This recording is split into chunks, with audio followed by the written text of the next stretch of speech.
I always have fun at my crewmate's expense. This morning, I'm going to have some fun at my own expense. And Dr. K and my daughter Sonia are the reasons. I'll explain. Let's go.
I can't do it. We'll do it live. Do it live! I'll write it and we'll do it live!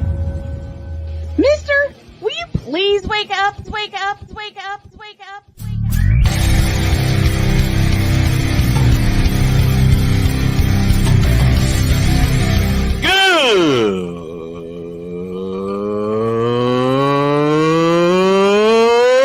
Good morning. Snowman here to all you Brock Purdy and San Francisco 49er haters. Shut up! I gotta thank you, Shane. I mean, whatever happened to the games where breaking 100 points was, I don't know, unusual?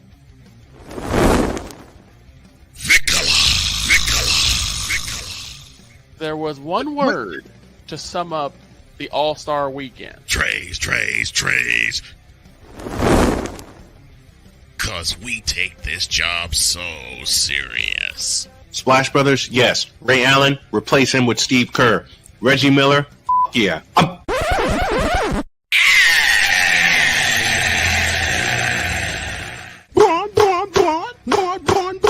What in the all types of blue hell?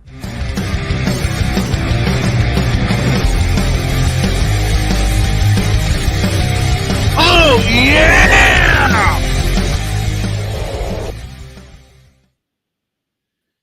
Well, I made a promise that I'd have some fun at this cord.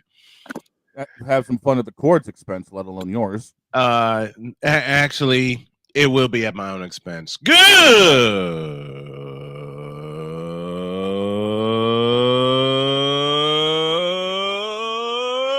morning. Welcome to the Tripped Out Thursday edition of Snowman in the Morning. Glad to have y'all with us. Thursday night football is on the docket. The Patriots and the Jets. My buddy Chris Simpson will be by a little later for that preview. And Chris Dietz will be by in hour 2 for a college football preview. And we have some picks to make. Oh, so we are going to pick the college games today. Okay. We're going to go ahead and do them today. Good thing I got the over-unders and the stat lines ready. I'm glad you do. And you have listed. Droid, what is wrong with you? Why are you belching? Just woke up. Why are you belching this early in the morning? I don't know at this point. I heard and to be perfectly fair, that's me and my wife every morning the alarm goes off. It's just when my brain's trying to process everything at 7 in the morning. Oh, I get it. Trust me, I get it. Man, I have been up since 6:30. I had my alarm set for 7:30 and I beat it. And I'm pretty sure we're also saying hello to the folks on our radio networks as well. We are. To those of you on WJKS in Indianapolis and Chicago, welcome to you. And to the folks at WLEO in Baltimore, welcome to you. All right. I'm going to show y'all a picture that my wife and my daughter conspired to take yesterday. Oh, yeah. I told Shane and I told Cole in pre-show that I usually have fun at my crew's expense. Now I'm going to have some fun at my own expense because my wife snapped this picture yesterday. To describe it to our audio listeners, it is Brian passed out at his desk. I am feet kicked up with a cat on his lap. And that cat is the one that doesn't come around very often. That is Binks. Because y'all have seen Pumpkin and y'all have seen Winnie. Y'all especially have seen Winnie. That's me with headphones on my head because I was editing, and then Binks was there. And according to Sonia, she was trying to get Binks's attention because Binks was like curled inward on my lap.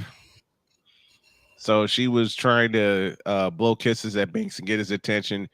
He looked at the camera and my wife snapped the picture. So that was me yesterday afternoon, passed out at my desk with Binks on my lap. Earlier in the day, I had everybody. I had Lucy, I had Winnie, I had Binks, and I had Pumpkin all here in my office. You were hard at work, and then you had a cat nap. And you had a cat. Good morning to you, Mr. Vicola. I had a good morning, gentlemen. Victor, in answer to your statement, I had a long cat nap. And you know you're sleeping deep when you don't hear the door open. Oh, yeah. Oh, yeah. I was zonked. Because you want to know, Brian, you want to know how I know I'm having a good sleep? What's that? When my mother comes in my room and says, "You sounded like a motor engine." Oh, man. That's me all the time. We've all done that. That's me all the time. We've all done that. Because I think my office is right here by the front door, you see. And usually, even if I nod off, I can hear my wife and my daughter. I usually can hear the door. I didn't hear a doggone thing yesterday. Nice. Oh my Lord! I didn't hear a thing. One of my favorite quotes from my mother, like waking me up, she was like, "Damn, I thought the neighbors were mowing with how loud you were snoring." Yeah. And when she took this picture and sent it to me, I was cracking up.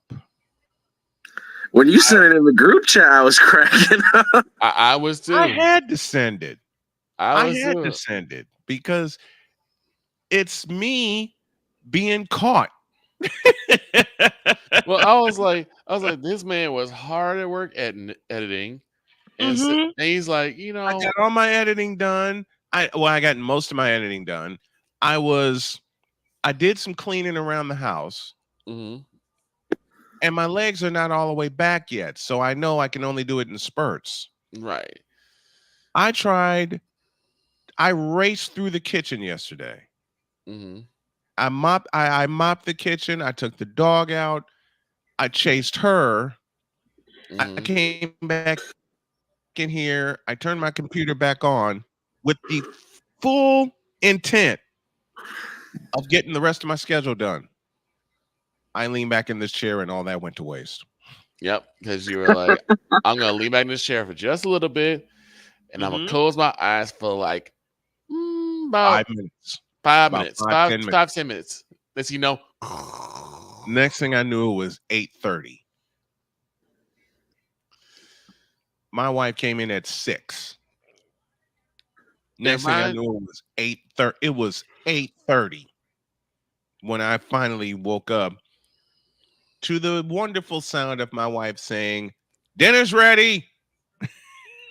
He's like, when did you get home? Wait, I thought I don't know how my wife's melodious voice woke me up. And I don't know how her saying that phrase woke me up. It's two things. It's two things, Brian. Food and your wife. Yes. Yes, exactly. Yes, it is. Exactly. That'll do it every time. Ladies and gentlemen, we love it here. But I gotta tell y'all, when I didn't hear a thing. I didn't hear this door. Apparently, my wife went out to the barn also to take care of the rabbits. This door opened 3 times. I heard none of them. Oh, you're not gonna hear a doggone This thing door when you're really sleeping. opened 3 times. I heard none of them. When you're really sleeping, you're not gonna hear a doggone thing, no matter what it is. Like I said, the next thing I knew, it was 8:30. Imagine when you're a kid back in the day, and you're like you on the couch watching TV or watching cartoons, Mm-hmm. and then you pass out because you're not even thinking about it. You're like, all right, I'm just watching this. Next, you're out, and you wake up in bed, and you're like, how did I get here? How did I get here? Exactly. Like, how did I get here? Like, what happened? Was I in my room the whole time? Wait a minute. You know what my dad used to do when I used to pass out in front of the TV? He would walk my sleepy self up to bed. I cannot tell you how I got from the floor in front of the television and got up and walked to bed. I don't know how it happened. Right. You're like, I've had a few of those nights, but that also involved a lot of alcohol. Oh, been there. Man, I don't think I told Droid this. My 40th birthday was the last time I got completely drunk, because I did a football game and it was on a Saturday night. And Shane's warning to me was, don't do anything crazy. I say that most of the time. You say that you said that to me on my 40th birthday. Yeah, mainly because I knew I was going to be working the bar that night. I'm like, if I know anything about Saturday nights and football games, oh Lord. Yeah. Like, don't do anything. Shane said, don't do anything crazy and have fun celebrating number 40. I was covering a team called the Chicago Mustangs, semi-pro football team. And we go to Mark drove me to Brookfield, Mark Farina. Yeah. When we got to the place where we go after each home game, somehow the word started trickling around that it was old Snowman's 40th birthday. Oh, Lord. It started with a pair, not one, a pair of rum shotters. Mm-hmm. Okay. And they just kept going. Then tequila was mixed in. Ooh, tequila. Then the beer came, and then more rum shotters, and then a sub. For me, it's like beer is after I've run out of straight liquor. Let me tell y'all, and I know Shane's gonna pick up what I'm doing with this. Here's what happened. It all started with a pair of rum shotters. What? Then another pair of rum shotters. What? Then a tequila. What? Then a beer. What? Say what one more damn time, I swear. then the sub the size of my foot, and I wear a 15. You shade. I mean, the next thing I knew, it was 2 a.m. I didn't have any wheels, and I had to get from Brookfield to the south side.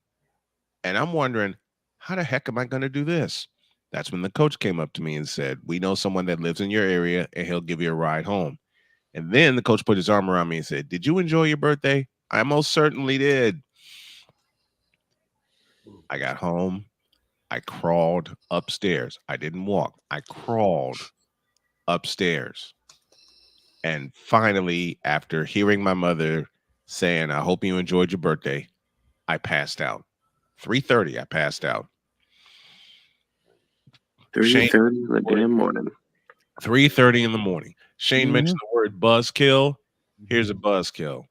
I am knocked cold. Oh, yeah. I know this part. I am knocked cold. 4 hours later, I hear my sister's voice go, "Is Brian up yet?" And I sat straight up. Dong. Right? I sat straight up, and every part of my body went, "Oh no." My mother came in and says, "Your sister's moving today." I said, "Congratulations," and fell back to sleep. Right? That got nothing to do with me. Like, my sister moving has nothing to do with me. My mother begged me to help her move. No. I'm still full of liquor. I am very tired. I'm going to pass out now. Yeah, I'm still full of liquor. I was still full of liquor. I was getting ready to pass out. And then I was handed a set of keys. Which keys, you ask? The keys to my mother's car. Yeah, you weren't getting out of that one. There's no way. I was outnumbered. 4-1. Not 2-1, but 4-1. And my nephew wasn't one of them. Oh, wow. My nephew wasn't one of them. My neighbors got in on the act. My nephew gave me a hug and said, "Uncle, I'm so sorry." I got back home at 11:30. I slept straight until 5:30 when I went to see Victor. Mm-hmm. All right. Enough storytelling. There's a story that's going on tonight in the Meadowlands. It's the Patriots and the New York Jets. Chris Simpson will come by at the bottom of the hour. Yeah, what was that? Sorry. Never mind. George in here like, wake me when the playoffs start. Well, wake me when it's week 7. All right. No, Yes, I agree. Droid's more like wake me up when September ends. Yeah. Oh, please wake me. No, I gotta be up on the 21st night of September. Come on. George, right? Wake me when week 7 hits. When the Madden game happens in Santa Clara. Mm-hmm. To be fair, the Thursday night game is on Amazon Prime, and good luck trying to find it. Amazon. How is that a primetime game? It's New York. It's in New York. That's why. Oh yeah, I forgot because we played them in New York last year. Yeah, and we ran through them. But I'm sorry. And that turf. I'm sorry. That turf sucks. I'm sorry, Shane. Your Patriots are losing another one. That turf at New Meadowlands Stadium sucks. Royal. And plus, actually, call them by their proper name. They're not the New York Jets. They're the New Jersey Jets. No. Leave the Jets alone. I want the New Jersey. They do not play in New York, so I cannot call them a New York team. I do. You can call them the New York Giants and the Jets. I want the New Jersey Nets back. Yeah. Because they got no reason to be in Brooklyn. Jay-Z No. I want New Jersey just to suffer with having just the Devils. Because they have a good team. Like Brian, you got to understand, New Jersey has a good team with the Devils. You don't need to give them a bad team with the Nets.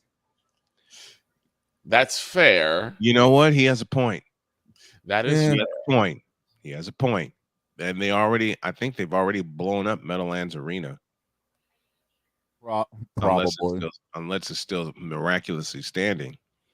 No, the only stadium that's remotely in use is the Rock. Prudential Center in Newark. Yep. Because that's why they moved out of East Rutherford. That's why the Nets moved out of East Rutherford, and they played at the Rock for a year, decided they didn't like it, and still proceeded with the move to Brooklyn. The Devils even gave him an offer, a really good offer to stay in Prudential Center. They gave him a heck of an offer to play at the Rock. They gave him and they were just like, nah, Brooklyn's totally going to get us more money. Mm-hmm. And they've lost money now, especially since Jay-Z pulled out. Well, yeah, I mean, the thing is, Jay-Z is not an idiot. He see when there's a good investment and a bad investment. He saw the writing on the wall. Yeah, unfortunately, his investment started going downhill. What, 2016? Yeah. I Pretty much think year I'm gonna one. make my pick now. I'm gonna take the Jets easily. I can't. I take really the don't Patriots. care. Okay. I can't pick don't I care. can't pick a Gerard Mayo team. I'm sorry. Hellman's Mayo team. I swear, if this was YouTube only, there's a lot of stuff I would say right about now. But I know there is. You know that the only time you could say stuff to me is when the Bruins actually, somehow beat the Patriots. Shut your damn mouth, okay? Not mouth. We haven't got to hockey yet, gentlemen. Calm down. But it's on the way. We're not there yet. yet. The truth of the matter is, the Panthers get to raise the banner in front of the Brouhahas in your face, in Florida, and we'll see it. We'll in see how the in Florida. We'll see in your face. And by the way, the Bruins are going to get shut out that night. Ooh, Bobby's coming to play. Can we take a break? In an interview recently, Barkov, captain of the Florida Panthers, said, "We're not just going to sit back this year and watch. Good. We're going to defend our title like it's our life." And they better. We'll see. That's all I got to say. But I want y'all to are we making our picks now for the game or what? Well, yes and no. I mean, we're pretty much unanimous on who we're going to pick, I think. Because I ain't picking the Patriots.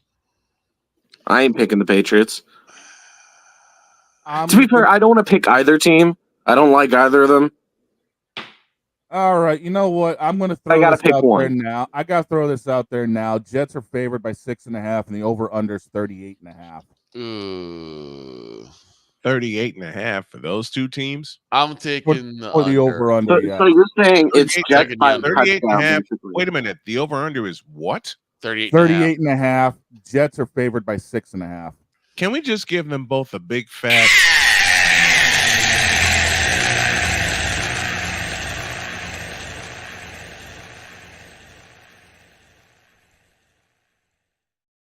No, because they're not running for the president of the United States of America. You know what? Actually, shut up, Victor. Victor, you actually took my line, dude. I was about to say you took the exact thought. You took the exact thought out of my head, Victor, and it ain't the first time you did that. Nope, it won't be the last. Brian. Remember our preseason pick for this game? What did we call this game? Would be a troll game. A troll. A tie. A scoreless tie. A scoreless tie. Which probably won't happen, but I'm rooting for it. I want to score this. If a team is to win tonight, I'm picking the Jets. If a team wins tonight, it'll be 3-0. I want total anarchy. No, it's going to be like that one Patriots Rams Super Bowl. Oh my Lord. 13-10. 13-3. 13-3. Spectre's with us this afternoon. I just made my most expensive meal ever. I made a Wagyu beef Wellington. Man, why are you talking about food this early in the morning and we got to be on for 7? Well, to be fair, he's in the UK, but it's 7 in the morning for us. Come on, Gordon Ramsay. He's talking about a beef. He's talking about a beef Wellington. It's only 8:25 here, 7:25 where Droid is. Well, me and Vic. I do have. If Vic's where I think he is. I'm in Chicago. He's in Chicago. So so for me and Vic, it's 7 in the morning. For you and Shane, it's 8 in the morning. All right. Exactly. All right. So the bad part is I'm used to both time zones. Yes, you are. Because, I'm used to both time zones because when I started this show, I was in Chicago, waking up at 7 o'clock in the morning with an idea. Because this show was an afternoon show once upon a time. Yes, it was. It was an afternoon show. And then somebody put a wild hair up my rear end and said, "I dare you to go on in the morning." And I'm like, "What?" I went home. I slept on it. You're a part of it, Shane. Hey, I wasn't the one that told you to move to the morning. No, you weren't. No, you weren't the one that told me to move to the morning, but you steered it that way. You're like, you know what? Home, you're on. I went home, I slept on it, and the next day was October 1st, and I said, "Screw it, you're on." Here we are 11 years later. Yes, good morning, good evening, and good night, Spectre. Great to see you in chat. Great to see any and everybody that comes in and follows us. All the early birds coming in. And if you think the Patriots are going to score any points tonight, Stop the cap. I'll be honest with you. I'm a little jealous of Spectre because ain't none of us going to ever sniff a beef Wellington. I don't know about y'all, but it's I don't know about you, but I've never even held $1,000 at one time, so I don't think I'm ever gonna eat Wagyu.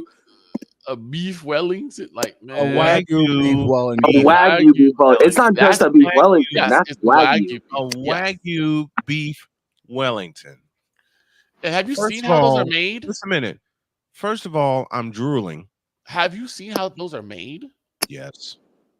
Yeah, the marbling on those are insane. But this is not a food show. This is not a food show. We're a sports show. No, but I'm still waiting to hear the other two picks because I know where I'm going. Oh, I know. Y'all know where I'm going. You know where I'm going. I made that very clear at the start of this. Like I said, let's just give both teams a big fat.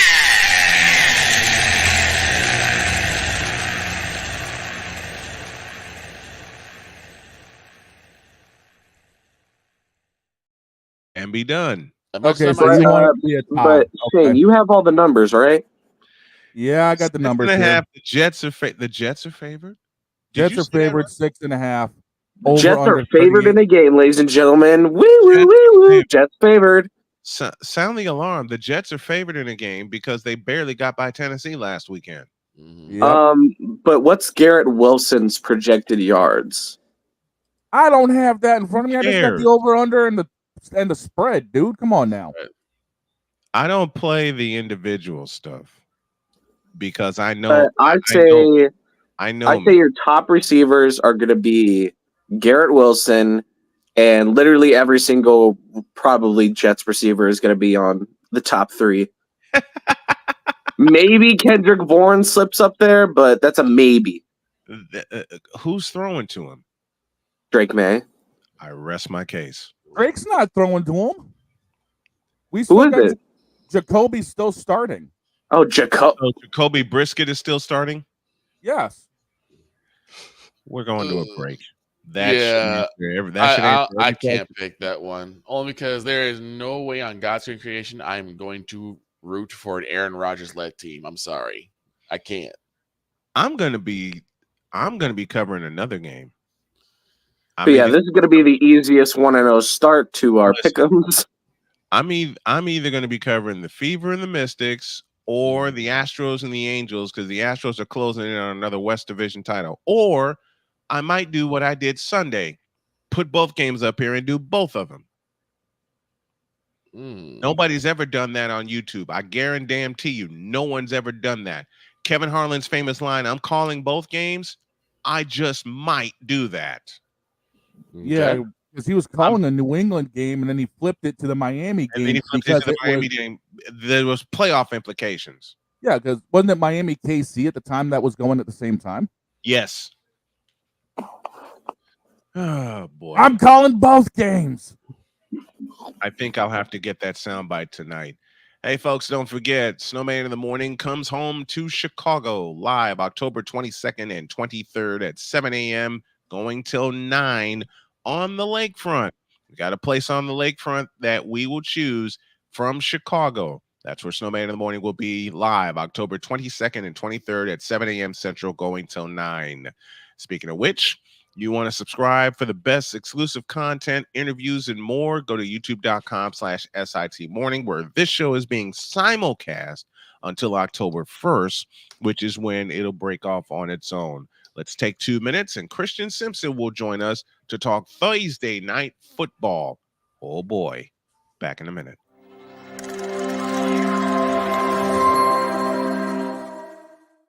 Whether it's news, the largest egg producer finds bird flu in chickens at a Texas plant, weather, devastating tornadoes rip through the heart of the United States, inspiration, a breast cancer survivor completed the journey of chemotherapy, and now begins a future one of matrimony or sports. Michael Jordan is shown on a photo with Diddy. LeBron James has a video extolling the virtues of a Diddy party.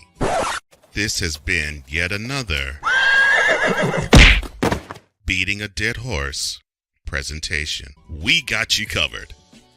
BS3 Network, in association with Comey Media Incorporated, proudly present The Morning Shift with Cole Johnson. Live every weekday at 8 a.m. Eastern, 7 a.m. Central.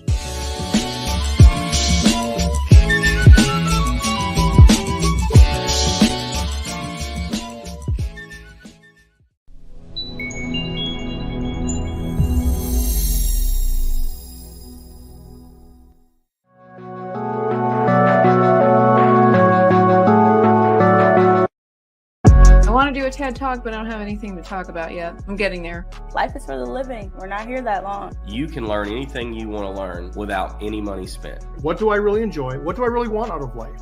I am your host, WIZE. Are you in a life holding pattern? Well, this is for you. Welcome to the Stuck in My Mind podcast. Live every Monday, Tuesday, and Wednesday at 4 p.m. Central.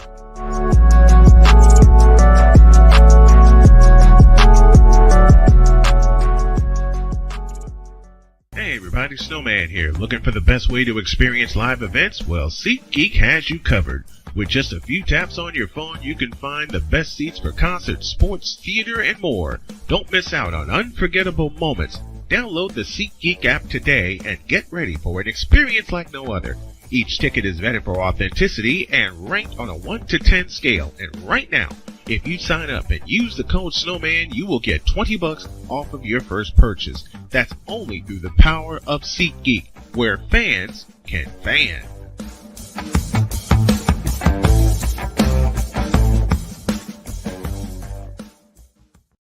Mister, how do you operate this Twitter thing or this Instagram thing or whatever the heck? You're supposed to know all this stuff. Anyway, welcome back to the show. Well, you find us with SIT Morning. That's our new ID. And let's get down to business. Thursday night football tonight. We were discussing it for a little bit, but now we're going to bring in an expert. His name is Chris Simpson, and he joins us right now. Good morning, Chris. What's going on? How you guys doing this morning? Good, man. How are you? I'm good, as always. Thank you guys for having me. Hey, thanks for coming in, man. Absolutely. All right. It's Thursday night football. It's the Patriots and the Jets. Initial thoughts, if you would, kind sir. I mean, I'll be completely honest with you guys. I haven't been necessarily sold on the Jets. I know it's 2 games, but there's nothing they do that really impresses me.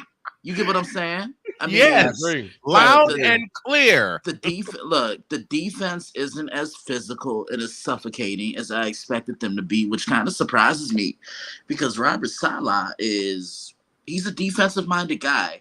Offensively, I think they're still trying to find their rhythm. You know, they don't need Aaron Rodgers to be MVP Green Bay Aaron. You know, they just kind of need him to control things. But I look at their offense, and after Garrett Wilson, who else in that receiving corps scares you?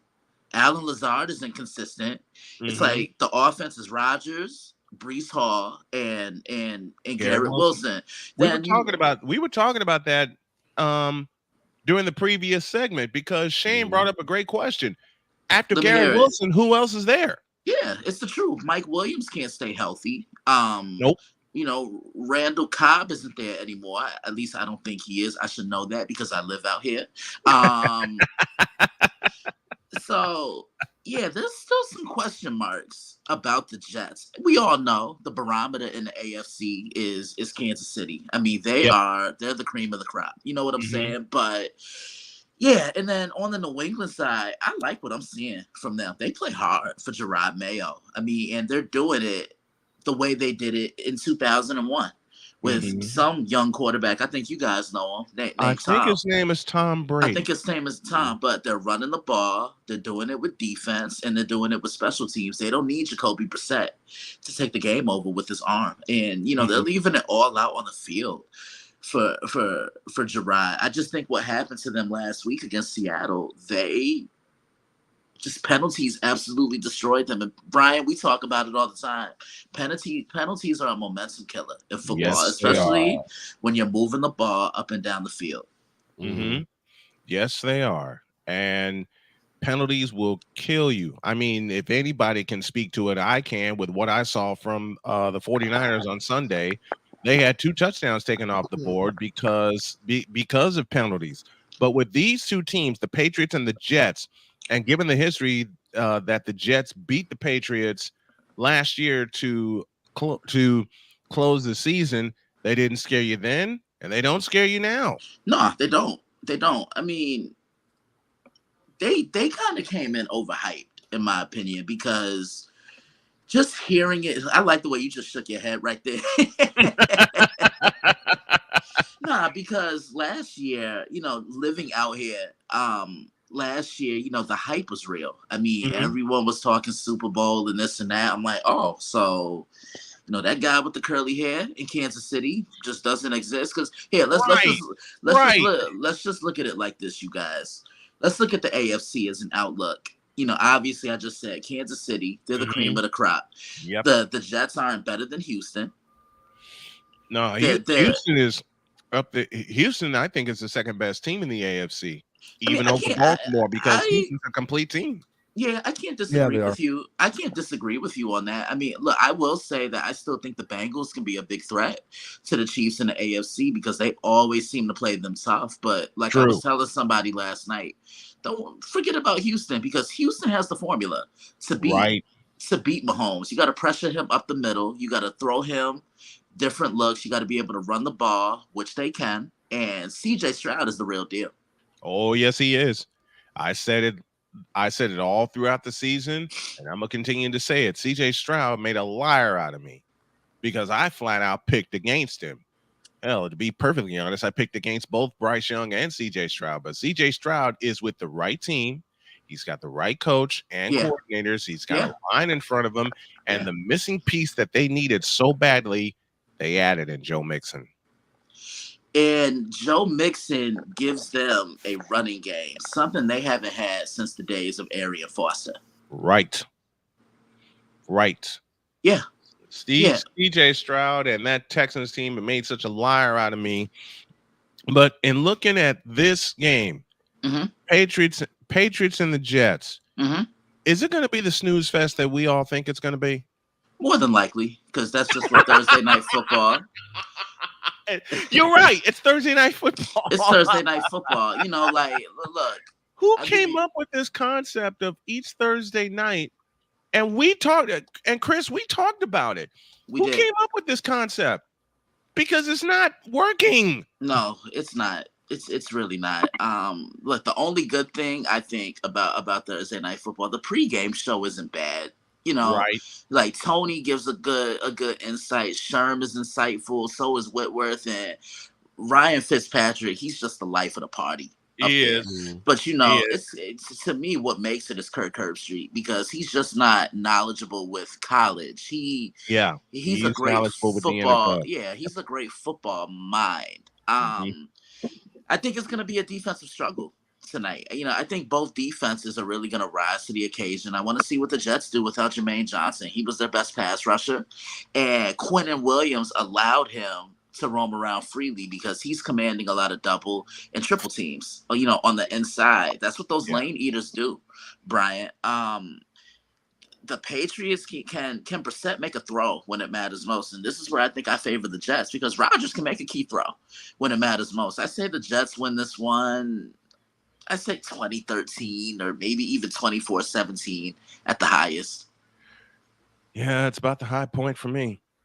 That's about the high point for me. And I'll go back. I'll go back to this point. We talked about it. I can't put my eye on Thursday night football the way I once upon a time did because when it was when Thursday night football happened, there was a special occasion, i.e., Thanksgiving, or there were some playoff implications, which led to Saturday afternoon football. You've been reading my mind because people no, seriously. I remember a couple years ago, I got a question And, they asked me if there's one thing I could go back and change with the NFL, what would it be? I say, I'm playing the Thursday night games starting Thanksgiving and after, because it just seems like the games mean a little bit more. The playoff picture is slowly but surely forming itself on both sides. And yeah, that's what I would do. And you can, and knowing the flex rules are in play also, you can flex a game to Thursday night. I believe so. Especially that game that has playoff implications. So Chris is picking the Jets. Victor says he cannot root for an Aaron Rodgers led team. Can't say I blame him, but I can look. I can't. Speaking of which, listen. I've had. There's the super villain is in the chat. There's a villain in the midst. there is a super villain in the midst. You know why I hate Aaron Rodgers? You know why I hate Aaron Rodgers? Because he got all this hype when he was in his last years in Green Bay, and each time he ran into San Francisco, we stomped him. That's why I can't get behind Aaron Rodgers. But if I had to make a pick, I would pick Breece Hall on the Jets. Yeah, that's the tough part. That's the tough part. Fans angry that you didn't say Rodgers, and I respect it. I can't do it. Because even if you don't trust in Rodgers, you can trust in Hall. I trust in Breece Hall in that running game. Yeah. I trust in Breece Hall in getting 150 yards. Yeah. So as you said, Chris, and we'll close your segment with this. Unless it's Garrett Wilson, and you saw that, and we talked about it after week 1 when they played in San Francisco. We did. He only threw to 3 receivers. Guess who he threw to the most? Garrett Wilson. And here's the thing. What is New England known to do?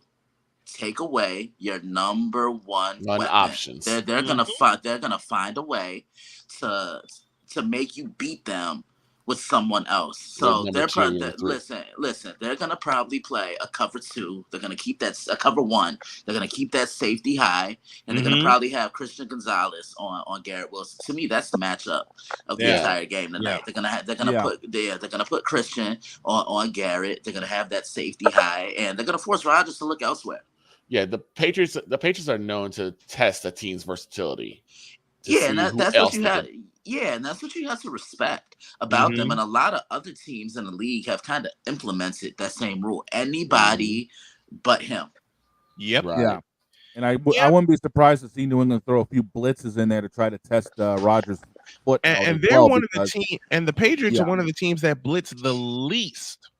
Yeah, because they don't have to, Brian, because they can get home. They can get with home their front four. With their just front four. Yeah, and look, I'm a former defensive player, and what Victor said was absolutely perfect. I'm testing that foot, and it's not dirty. Look, it's football, and if a guy is a little bit hobbled or he's coming off a main injury or coming off a major injury, you're gonna test that mobility, because I know I would. Yeah, in a heartbeat, easily. In a heartbeat, you want to beat somebody. Take away their best weapon. Bingo. Take away their best weapon. All right, Chris Simpson joins us. He'll join us every Thursday, and beginning next week, going to expand his role beyond Thursday Night Football. We'll have a review of the week before and a look into the new week. So be ready to have some fun when Chris comes aboard. Thank you, my brother, so much for coming on. I truly appreciate it. Nah, man. Thank you. Can't wait to talk to you guys next week. Have a great rest of the show. Thanks, man. Sure. I can't pick Aaron Rodgers. Yeah, that's the thing. It's like, if you can't pick Aaron Rodgers again, but Breece Hall, yeah. But and Breece, do the Patriots have someone that can stop keep it contained? Mm-hmm. And sadly, I can't see that just yet. How did Ian Eagle put it? Breece Lightning. Yes. Breece Lightning. Am I the only one taking New England this game? Yep. Sadly so, my friend. Yep. It ain't. Look, I ain't impressed with Braylon Allen. Breece Hall, I love. The thing is that I've seen nothing from Braylon Allen. Here's the problem. The defense of New England hasn't really gone against an actual top-tier team yet. Right. And you still got Brissett as your quarterback. For one, you're not wrong dealing with Jacoby. I mean, honestly, that's not where I would have gone. We've talked about that extensively. Yeah. Mm-hmm. I mean, listen, Patriots messed up when you had Nathan Rourke and then got rid of him. Let him go. It's Kraft mac and cheese dealing with this. What do we expect? I agree. Yeah, that was what did I say? That was a Kraft Jones move. A mixture of Roger Kraft and Gerald Jones, because that was a dumb move. Now, the other question I've got for this is, as I said, it's a 6.5 point spread in favor of the Jets. What are you guys thinking? I'll be asleep. That's what I'm thinking. I will be zonked out and not in my chair either. So, who cares about the spread? Obviously, you do because it's the Patriots. I'm not putting any money on this game. Are you crazy? I'm not losing any money either. I will be dead. Actually, I can't be dead asleep because I got two games. So you're just not going to see that game. You already said you got 2 other games you're going to be looking at. I got 2 good games I'll be looking at. Point. Doggone it. One basketball, one baseball. Mm-hmm. All right, so flip a coin, see where it lands. Off the table. There. I just solved your puzzle. Where did it land? Off the doggone table. You know what? I'm a member of the Sportscasters Talent Agency of America. Okay. And I always get leads before everybody else does. Right? Yep. My only 3 words are, but it's Cleveland. Oh, Lord. Oh, no. Oh, God, help us. They actually have a sports talk position open. I'm not looking at it. Because it's Cleveland. Let's take a break. When y'all get back, we will talk baseball pennant races. Because the Yankees just did the Astros one heck of a favor. We'll be back.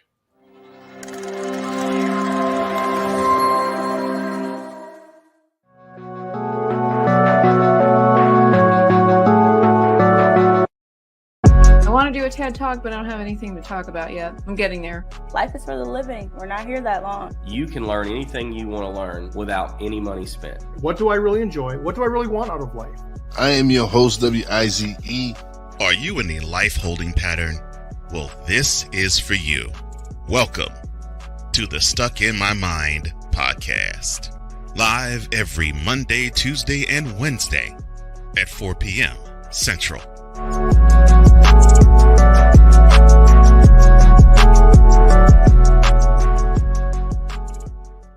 Hey everybody, Snowman here. Looking for the best way to experience live events? Well, SeatGeek has you covered. With just a few taps on your phone, you can find the best seats for concerts, sports, theater, and more. Don't miss out on unforgettable moments. Download the SeatGeek app today and get ready for an experience like no other. Each ticket is vetted for authenticity and ranked on a 1 to 10 scale. And right now, if you sign up and use the code Snowman, you will get $20 off of your first purchase. That's only through the power of SeatGeek, where fans can fan.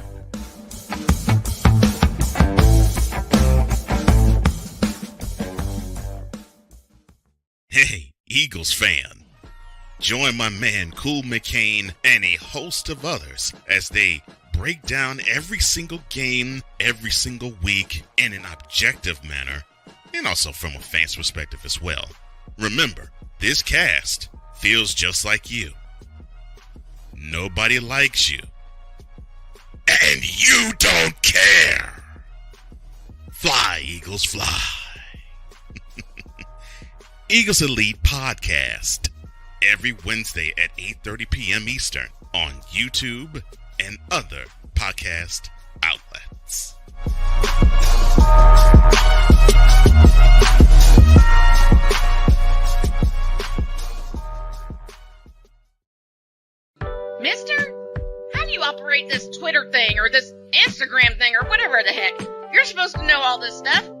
Anyway, welcome back to the show.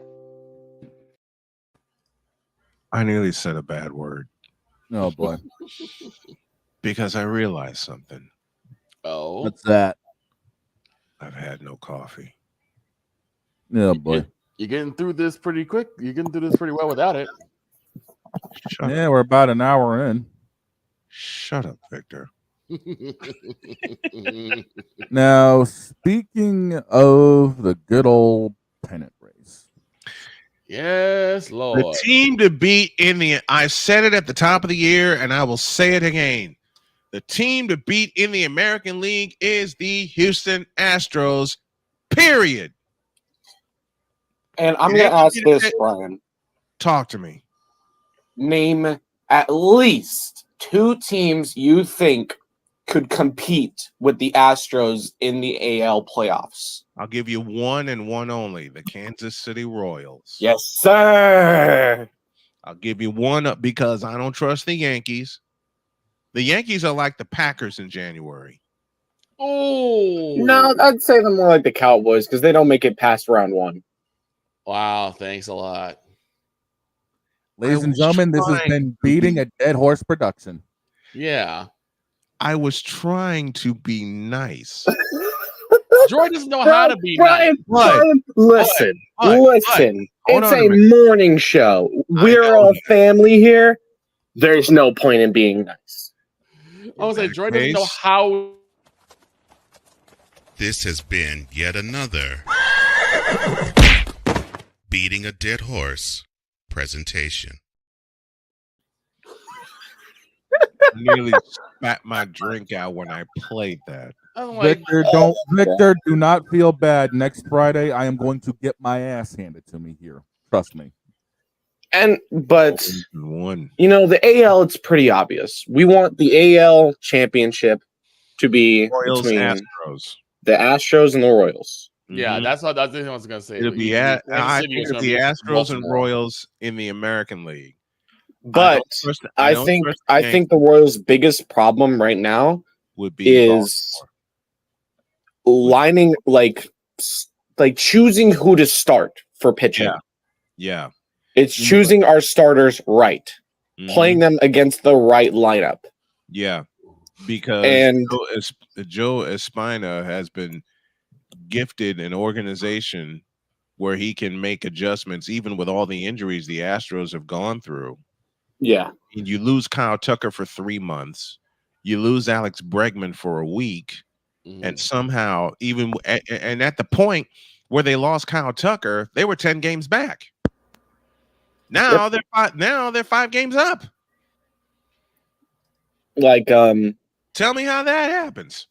Like a lot of the times, I know you're gonna have the same leadoff man almost every game you play. Mm-hmm. But when it comes to the Astros, they can lead off with whoever they want to. Yes. It doesn't matter to them. Well, their main leadoff man is Jose Altuve. Yeah, but still, it doesn't matter to them. If they wanted to take Altuve off the leadoff, they could. They can. Again, they led off with Altuve. They led off with Bregman. I mean, heck, they led off with the big man, Yordan Alvarez, a couple of games due to injury. Yeah. So then when you look at the Royals, it's like we have a great lineup. Right. Until you look at our starting pitchers. Brady Singer has been on one of his biggest slumps in his career recently. Michael Wacha seems to be our best pitcher. And Lorenzen just has been so bipolar, so on and off. He's been up and down. Yep. Now, I'm looking at the postseason picture, and I actually have, if it started now, where people would be going. Okay. The 3-6 in the American League would be Houston and Minnesota. Oh, we'll beat the daylights out of them. Winner to get Cleveland. Yeah. Okay, so who gets the first bye? The 2 byes are Cleveland and the Yankees, which means Cleveland. They are currently number 2 in the American League, which means how far in front are they? So that means that the Royals are what? 4th? 5th. 5th. 5th or the 5th seed. How far in front is Cleveland in front of Houston? Looking at records right now, Guardians 86-65, Astros 82-70. So I'm guessing 4.5 to 5 games. Roughly.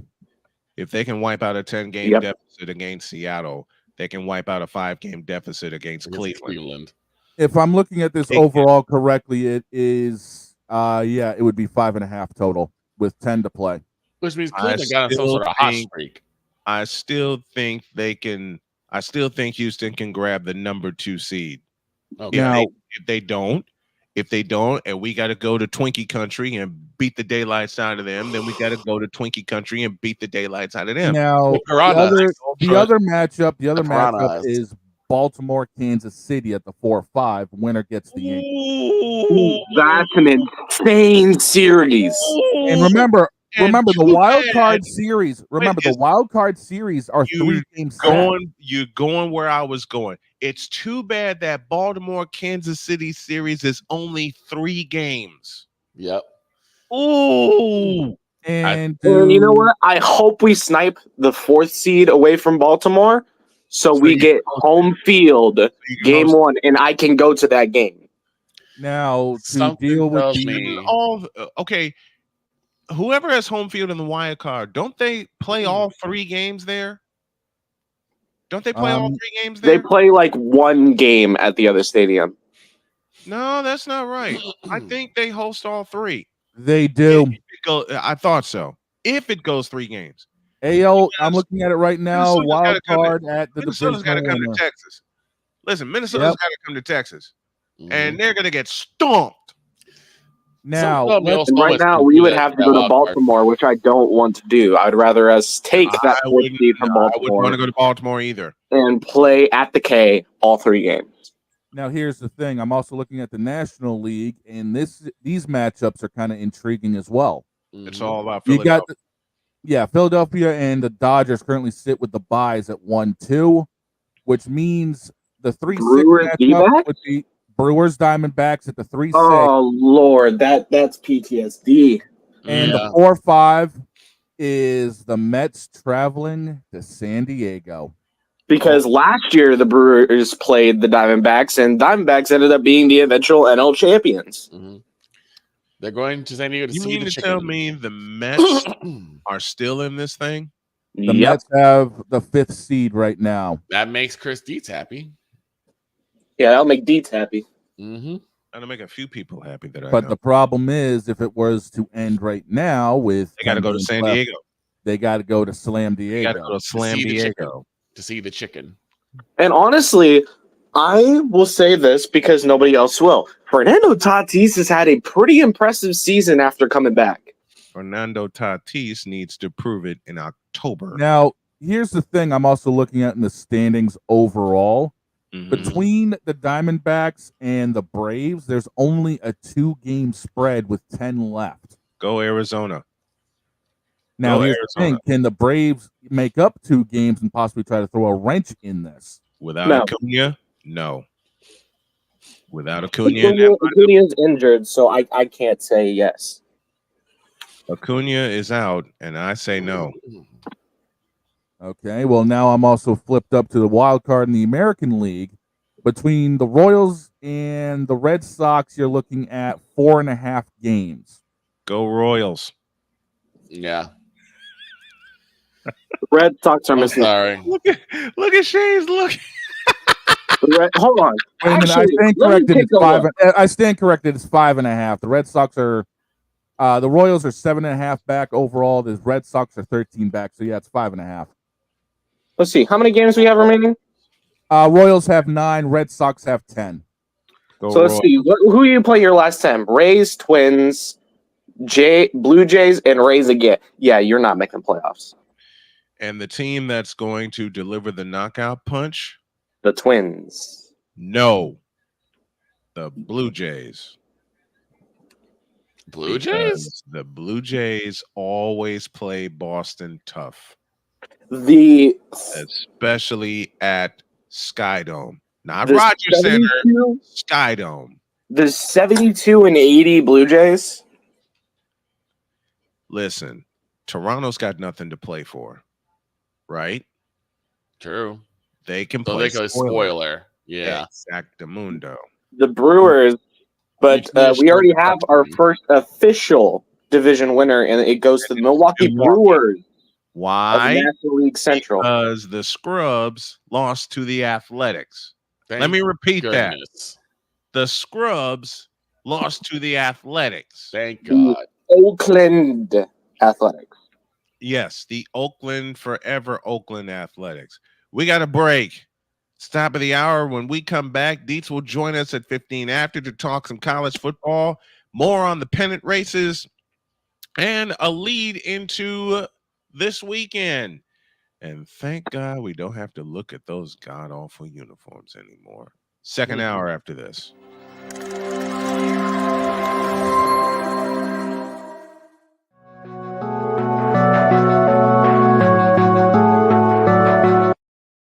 I want to do a TED Talk, but I don't have anything to talk about yet. I'm getting there. Life is for the living. We're not here that long. You can learn anything you want to learn without any money spent. What do I really enjoy? What do I really want out of life?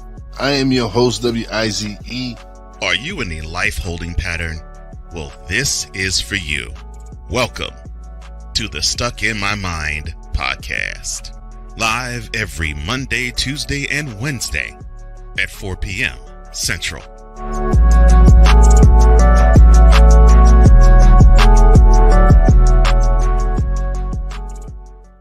Hey everybody, Snowman here. Looking for the best way to experience live events? Well, SeatGeek has you covered. With just a few taps on your phone, you can find the best seats for concerts, sports, theater, and more. Don't miss out on unforgettable moments. Download the SeatGeek app today and get ready for an experience like no other.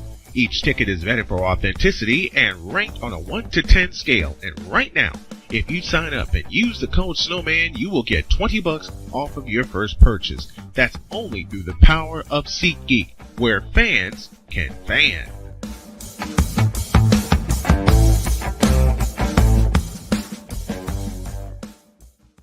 Hey, Eagles fan. Join my man Cool McCain and a host of others as they break down every single game, every single week in an objective manner, and also from a fan's perspective as well. Remember, this cast feels just like you. Nobody likes you.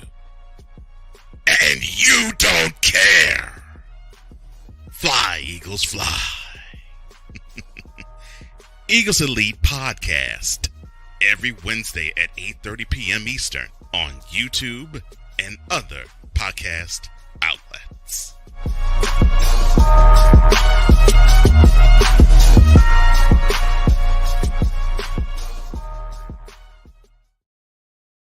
Mister, how do you operate this Twitter thing or this Instagram thing or whatever the heck?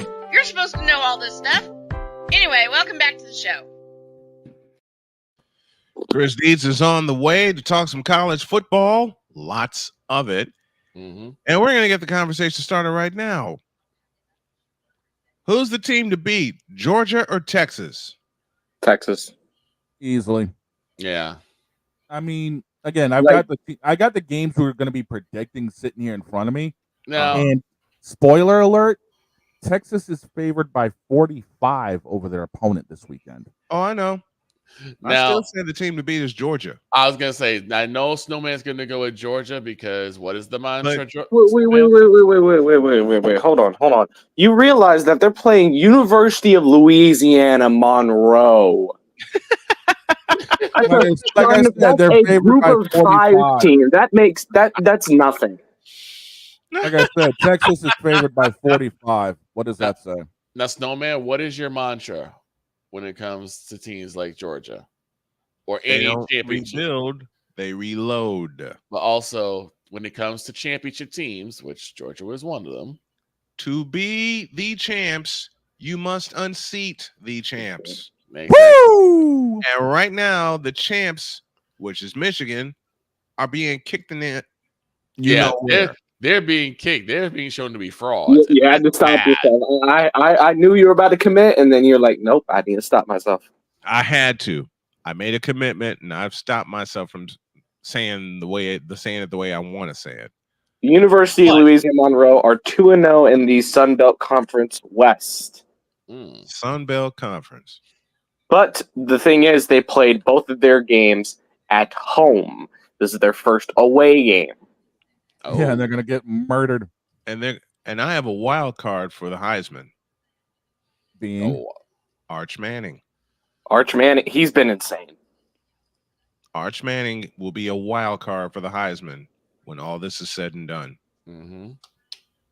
But he's got to do it in the SEC. That's going to be tough. And if there's ever a time for them to pull off a stunner, that would be it. And to be fair, he's also had a QB battle with Quinn Ewers. Ewers is out with an injury. Well, before he got injured, he was at a quarterback battle, no matter what. Well, it's his now. Yep. See what he does with it. Now, I got a game on my docket that's low-key good. Being it's a Big Ten matchup in Seattle. The Northwestern Wildcats and the Washington Huskies. Everything off at 7:15. And Washington is vulnerable. Both teams are 2-1 coming into that matchup on Saturday night in Seattle. I'm surprised you didn't have that game as one of our picks. I think I like a lot of these matchups. Did I just put an idea in somebody's head? Yep. I like a lot of these matchups this coming week. You got Tennessee, Oklahoma. You got Vanderbilt, Missouri, USC, Michigan. You got North Carolina State, Clemson. You got Illinois, Nebraska, Washington, Northwestern. I got that Illinois, Nebraska game. I have that Illinois, Nebraska game. And then you also got my possible upset alert of the week: Georgia Tech, Louisville. Let's talk about that in a minute. I like that game. I like that game. We're gonna take a look at that and gonna take a look at a few more games. Right now, let's have some fun. Passionate. Come after me. I'm a man. I'm 40. Unflinching. Let's go back to losing. Parking was easier. Unrelenting. They're not going to keep him off the field tonight. Totally. This one has a chance. DIETZ.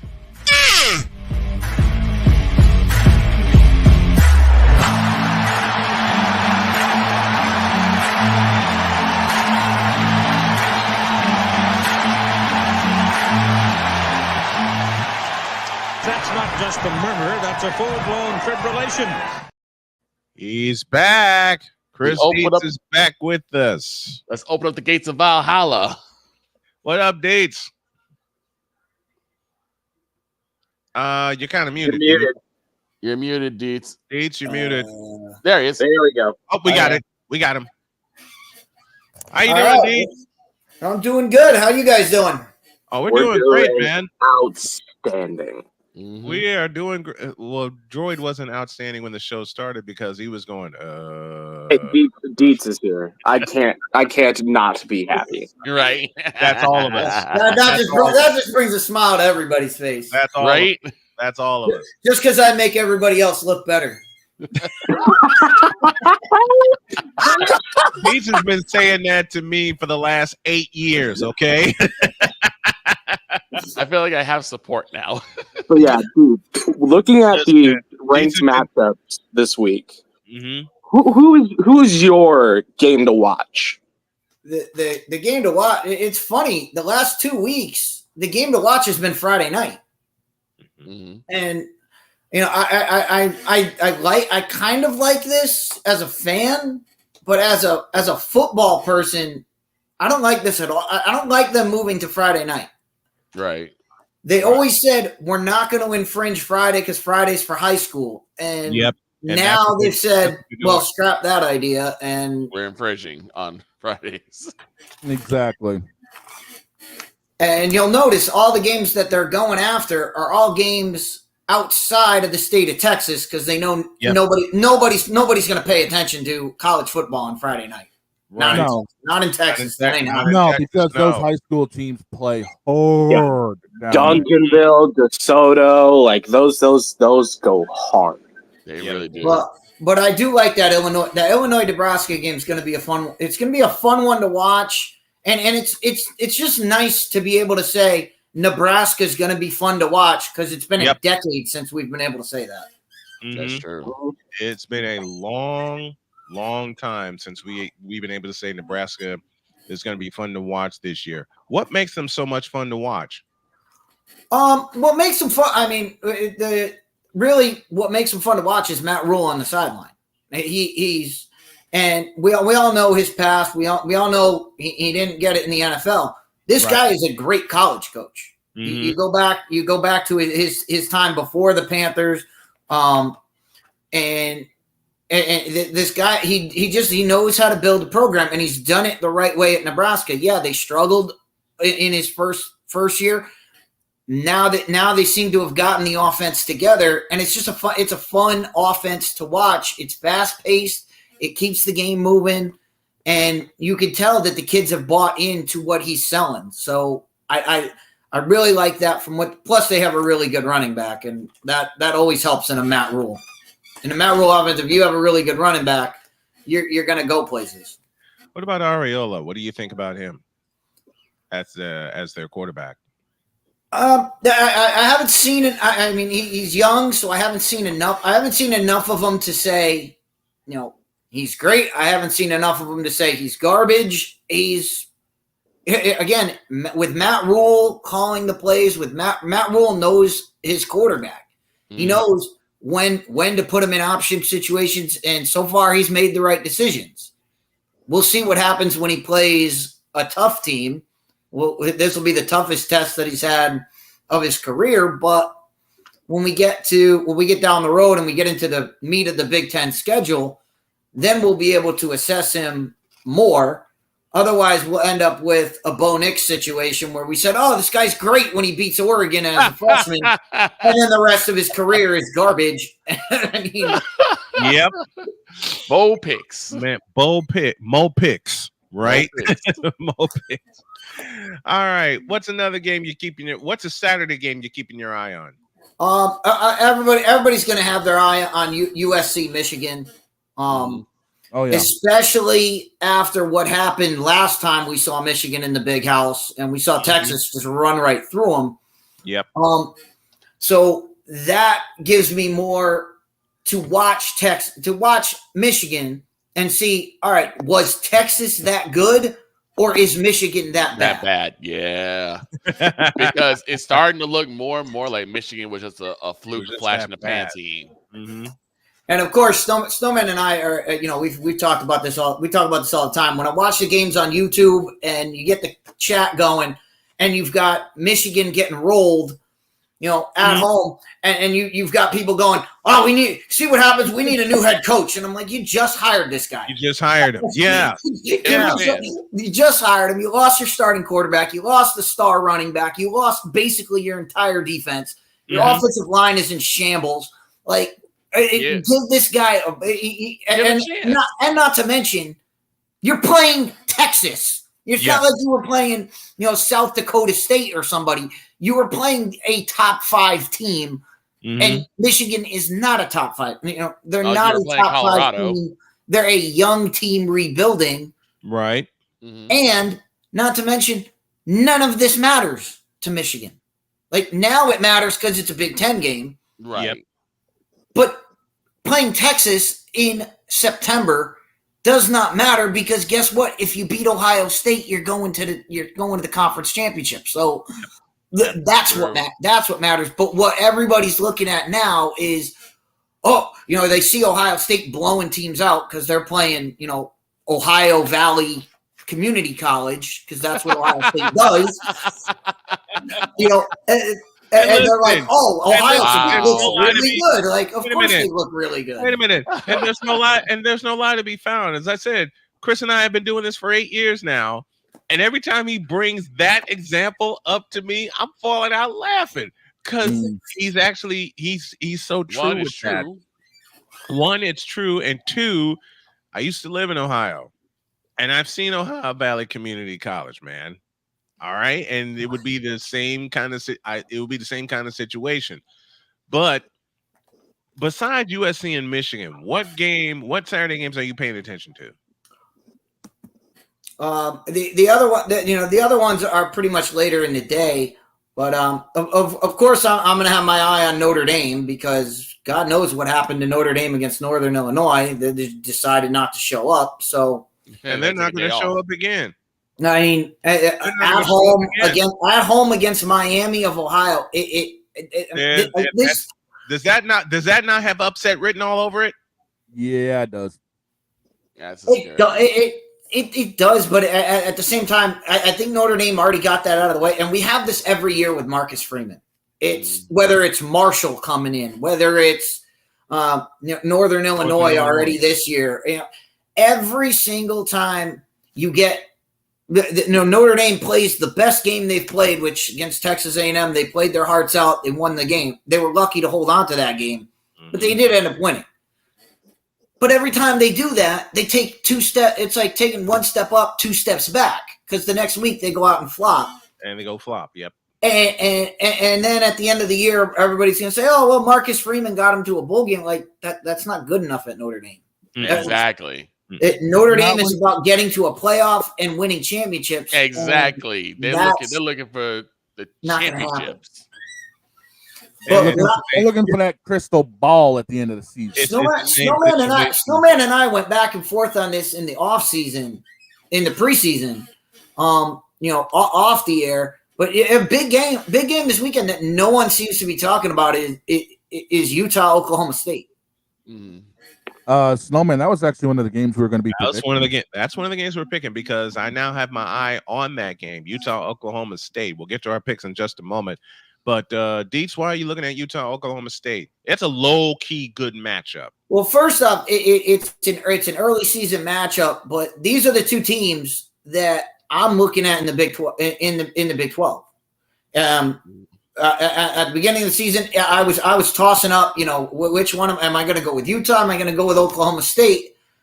And obviously, in the preseason, I'm always going to go with the mullet over Kyle Whittingham. So therefore, I picked Oklahoma State at the beginning of the year. Utah's looked like they look like a typical Utah team where they're just balanced all over the place. They've got a couple playmaking wide receivers, and you see what you can do. But this is a trip outside of Utah. They always play well in Utah. Now they got to go outside. They got to go into Cowboy country. Yep. And that's a tough thing to do. And of course, we saw it in the intro. I love the mullet. He's my favorite coach in college football right now. But this is a must-have season. It's been too long since we've said Oklahoma State's in it for the Big 12, and now Texas is gone. Oklahoma's gone. It's time for Oklahoma State to step up to the plate. So. That's why I've got my eye on this game. Plus, you got guys like Spencer Sanders. Oklahoma State's got a lot of talent. Can they put it together and finally get to a Big 12 championship game? Right. That is the question. What is going on in Colorado? Because how did that become such a mess, a monumental mess? In a span Thank you for taking my next question, Victor. I'd love to get Deese's thoughts on Colorado. Less of a year. They just used to be a dynamo, a high-scoring dynamo, and now it's become an absolute mess of a team. It's only a mess to people that bought in, and everybody bought in hard on Deion Sanders. Yes, they did. Before he even coached his first game at Colorado, people were saying, "Oh, this team's going to be a playoff team," and I'm like, he took over a 1-11 team. Like, true. Yes, he brought in his son. He brought in a bunch of guys, transfer guys, and brought in a bunch of 1AA guys. Yes, he has Travis. First of all, Colorado has to find out what they want to do with Travis Hunter. Right. Do they want him to be a wide receiver, or do they want him to be a defensive back? Thank you for saying that aloud. He can't be both. Gotcha. And not that he doesn't have he has the talent to be both, but he cannot be on the field 98% of the game. Yes. He's going to run out of gas just like he did last year and get hurt again. So they need to decide, do they need him more on wide receiver, or do we need him more on defensive back? Because they got to pick one. Let him play it and let him dominate that position. Let it be his major. Let it be his major, and then the other one be where he can provide backup. Mm-hmm. But as far as why it's a mess, I mean, you're talking to somebody. I told you last year they were gonna struggle. I told you last year they were gonna struggle. Yeah, I didn't see anything different coming into this season other than, all right, Shedeur Sanders has another year. So I was thinking maybe they can get to a bowl game this year and keep progressing along. Mm. That doesn't seem that they seem to be going down the rabbit hole. But I didn't buy into Deion, so I don't see it as a mess. I'm just saying, all right, this is what Colorado, this is what you bought in for. You bought in Deion Sanders for pomp and circumstance. And when it comes to the nuts and bolts, he's got to bring players in. And right now, you're not going to bring players in if you start the season 0-3. And there was like chat back before the NFL season started that maybe the Cowboys would try and get Shedeur out of the draft next year. Do you think that plays a part in it? I mean, I think Shedeur, when he decides to come out, and I think he would come out after this year, unless they just have a complete disaster or there's an injury or something. Mm. But where he is in the draft, I mean, it would all depend on who gets taken before him. I mean, he's definitely not he's definitely not at the top of the quarterback list. When you got guys like Carson Beck, you got Ellers down in Texas, you've got a couple of these other guys that are ahead of him. If the Cowboys could get him in the third round, yeah, you definitely jump on. You definitely jump on. Hey, we'll take a flyer on him and see what you can do. Mm-hmm. But again, that all depends on how he does it. How he progresses this season, because you watch him and he has all the talent. He's just making bad decisions this year. Yeah, I mean, bad decisions with football. Snowman has eloquently put it in his play-by-plays when he's done games for Colorado about undisciplined play, particularly from Shedeur Sanders. Yep. And that's been his MO. That was his MO last year. Yeah, he had great explosive plays, but they were usually when the play breaks down. Mm-hmm. When the play breaks down, when he's able to contain, that's when he's able to make things happen. Mm-hmm. But if you can't manipulate the game from the pocket, you cannot play in the NFL. No, you can't. We've seen it too many times. Guys have to win the game from the pocket, and that's not his game. And Victor, as a Cowboys fan, with me being a Cowboys fan, we've seen what happens when quarterbacks make bad decisions. Brother man. We saw enough of it last weekend. I mean, we've already got a quarterback that makes bad decisions. Yes, we did. And something Victor has said so many times about decision making. Dietz, you've said it. I mean, we all have said it. You cannot make bad decisions in the pocket. Once you make bad decisions in the pocket, then last Sunday at AT&T Stadium happened, and what's happened with Colorado has happened. All right, let's make some picks. Our picks today are brought to you by BetUS.com. Shane will read them, and then we'll go around the horn. Shane, take it away. Let's start with the game you're calling. Northwestern on the road to Washington, who is favored by 10.5 into this game. Snowman? I'm making this with my heart and not my head. I'm going to say that right now. I'm going with Northwestern for the upset. As weird, as crazy as that is, but I'm picking it because it's Northwestern. Yes, okay. Let me go ahead and say it now. I'm picking it because it's Northwestern, but something about that game spoke to me. Yes, you're playing the national championship runner-up. They're favored huge, and every time I have seen it since I've been a fan, almost every time they are that the other team is favored huge, Northwestern comes up with something crazy. I'm going with the Wildcats. DT, what you got? Northwestern to cover, Washington to win. Washington wins, but Northwestern. I think Northwestern keeps it close, and the way that they play, I don't think they let that game get out of hand. Yeah, Vic? That's what I'm looking at. Yeah, Vic, what you got? I'm gonna go with Snowman. Stranger things have happened when the Northwestern Wildcats are involved. I'm gonna go for the Wildcats this time. Droid? You know, that last year's national title game was a real disappointment for a lot of people. Because a lot of people didn't want Michigan to win a natty. They wanted Washington to win. Washington is without their coach from last year. They're not looking the greatest, but I still think I'm going to pick Washington to win this game. And finish it off. I'm taking Northwestern in the upset. Oh, wow. 3 votes for Northwestern. All right, what's our next one? Next one on the list, number 24, Illinois on the road, taking on the tough Nebraska Cornhuskers, ranked 22. Nebraska 9-point favorite. Snowman, lead us off. Tails. Dadgummit. That Nebraska quarterback looks pretty good, and to see Illinois in the rankings looks pretty good also. But I got to go with the home team. I got to go with the Huskers. DT. I know Snowman just talked about the quarterback. This game is going to come down to the black shirts. In Lincoln, Nebraska shows up. I'm going with the defense of Nebraska. I'll take Nebraska to win and cover. All right, Vic. I'm gonna say Nebraska too. I think they're still rolling off the high of them actually beating Colorado. So they're running off that high. I think they're gonna try and make a real big run out of it. So I'm gonna go Nebraska. And the quarterback looked nice.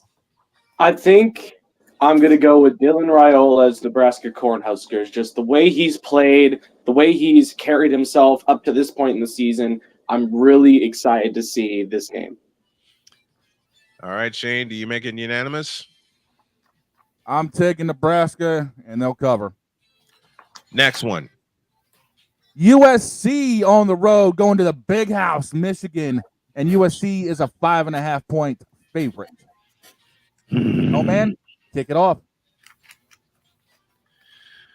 Oh, what the heck. USC to cover and win. That's all I got to say. DT. Yeah, Michigan's got no quarterback right now, and USC has Lincoln Riley running their offense. Too much offense and too much Michigan. Michigan is they're just depleted right now. And USC's too powerful. I'm going with USC. Vic? Yeah, for all the reasons we've all said, they're the walking wounded right now. Michigan is walking wounded. Mm-hmm. I'm definitely going UFC to take this all the way through, hands down. Droid? Tails. Okay, what does that mean? The coin speaks, and it's making me pick Michigan. I'm taking USC to cover. Next one. The Seamus-led Georgia Tech team rolls into Louisville, who is currently the 10.5-point favorite. Snowman? Georgia Tech for the upset. I'm taking all 10.5 of those points. Deets? Something spooky about Georgia Tech should spook the daylights out of Louisville. I'm going with a rambling wreck to not only am I taking those points, I'm calling for the straight up win. Deets, what you got? Again, too much Louisville defense. Georgia Tech is a very, very, very funky offense, but Louisville's seen. It's not like Louisville hasn't seen them. They played them in the ACC. They know what they're getting, so they're not going to be fooled by that. And a lot of people forget because Florida State's been such a disaster this season, but they forget that Louisville was in the ACC championship game last year. This is a good football team. I'll take Louisville at home. All right, Vic. Yeah, I gotta go with the home team on this, so I'm gonna go Louisville to take the win on this one. All right, Droid. I'm going to stick to my guns, saying that this is the upset of the week, and I'm going to give it to Georgia Tech. Finish it off, Shane. I can't go against the big Irish fella Seamus running everybody out in that game. Give me Georgia Tech. 3 for Tech and 2 for Louisville. We're split again. Next one. Number 12, Utah on the road visiting number 14, OK State, who is a 3-point favorite in the game. Who cares? I'm going with Utah. This is a Big 12. This is a Big 12 game. Dietz said it at the top of the segment. Utah has a chance. Utah's got to prove themselves. I think they proved themselves at Boone Pickett Stadium. Going with the Utes. Dietz. I'm sticking with my guy Mike Gundy. Until I can't roll with them anymore. I'm gonna take them. Plus they're at home. They've got all the as I said, they've got all the weapons. They should, on paper, they should run this game out of the building. But we know Utah's scrappy. Utah's scrappy. They'll stick around. That's why I'm picking them. That's exactly why I'm picking them. I think Oklahoma State's got the horses, and I'm believing in Mike Gundy until he shows me not to. So I'm going with the Cowboys. Come after me. I'm a man. I'm 40. Greatest line ever. Greatest line ever. Greatest press conference ever. Yes. Vic, who you got? It's a tough one, but I think I'm gonna have to go with Utah on this one. Why you almost make me spit up my drink, Victor? What did I do? Droid? You know how I love to represent my Big 12. Uh-huh. And I hate Oklahoma, but I don't hate Oklahoma State. I'm taking the Cowboys. Finish it, Shane. I'm calling for another upset. Utah wins it. Oh, it's going with Utah. What's our next one? Vanderbilt on the road, number 7, Mizzou, who is favored by 3 touchdowns. M-I-Z-Z-O-U. Give me the Tigers. Yeah. Eats. What'd you say the spread on that game was? 21 in favor of Mizzou. 3 full touchdowns. 21 in favor of Missouri. Against Vanderbilt. This is Vanderbilt. They need about 6 touchdowns to cover this game. So that's another one for Mizzou, I take it.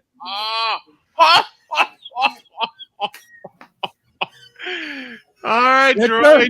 Oh, the Victor's next. Sorry, Victor. Yeah, this will be. Yeah, I gotta go with Mizzou on this one. I haven't seen a whole lot from Vandy. Haven't seen a whole lot from Vandy to make me jump on the bandwagon. So I'm gonna go with Mizzou to win this one. Droid. You know how I like to cheer for underdogs who are projected to be blown out. Yes. Example, Exhibit A was Philadelphia, Atlanta on Monday. He's not going to let us live that one down. I already can see this one. Oh, you are absolutely correct. I am never letting a single one of you live down doubting me picking the Falcons. I've already lived it down. Next. Make your pick. But I am going to pick for the biggest upset in SEC in a long time, the Vanderbilt Commodores. Not in Columbia. I'm sorry, but 21 points is too hard to ignore. Give me Mizzou walking them. M-I-Z-Z-O-U. Next one. The Tennessee Volunteers are on the road against Oklahoma, and Tennessee is favored by 7.5. Snowman. This is going to be a good game. Overtime decides this one, but I'm going with Tennessee. DT. 2 of the best coaches in the league. Josh Heupel's offense against Skeletor's defense in Oklahoma. I like what Oklahoma's doing. Too much Tennessee offense. That offense is clicking right now, and the way they run is just gonna wear Oklahoma down. I got Tennessee on the road. He said Skeletor's defense. Yeah. Chris, I love you for that, man. I'm so torn because I like both these teams, but I think when it comes to just having too many horses, too many weapons, you gotta go with Tennessee on this one. Even though I'm a Steelers fan. Give me the Bulls. Unanimous. I'm taking Tennessee. Next one. The last game on the list. Who was UL? What does ULM stand for? Louisiana University of Louisiana Monroe. They might need to find a new acronym after facing off against Texas. Texas, 45-point favorites. I'm taking Texas to cover that. I got Texas to win, and I got them to cover. Texas, and the way they cover that is you're gonna see Arch Manning a lot in the fourth quarter of this game. Vic? Yeah, I got to go with the Longhorns on this one. Straight up. Good. Dear ESPN analysts, if you pick Louisiana Monroe, you're smoking something. Give me Texas.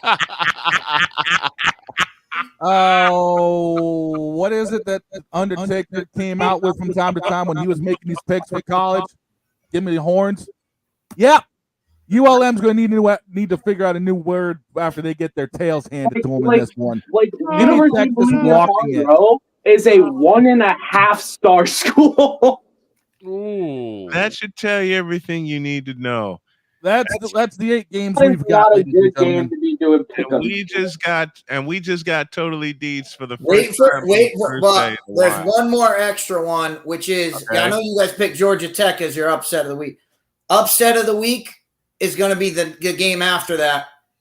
Number 13, Kansas State at Brigham Young in Provo. Brigham Young shows up in Provo. And that's a scary place for a top-ranked team to play. It is. Yeah, it is. Seen it too many times. I was happy when KU went into BYU and beat them. I was happy with that because it's been a while since we won a big game like that in the Big 12. But K-State, they got to come to play like we came to play last year. The upsets are abound. I do have a question. Yeah. Which is? What the hell is going on with my Jayhawks? It's the Jayhawks. That's a good question. I thought the Jayhawks were going to do this really well. And then they lost to ILLINI.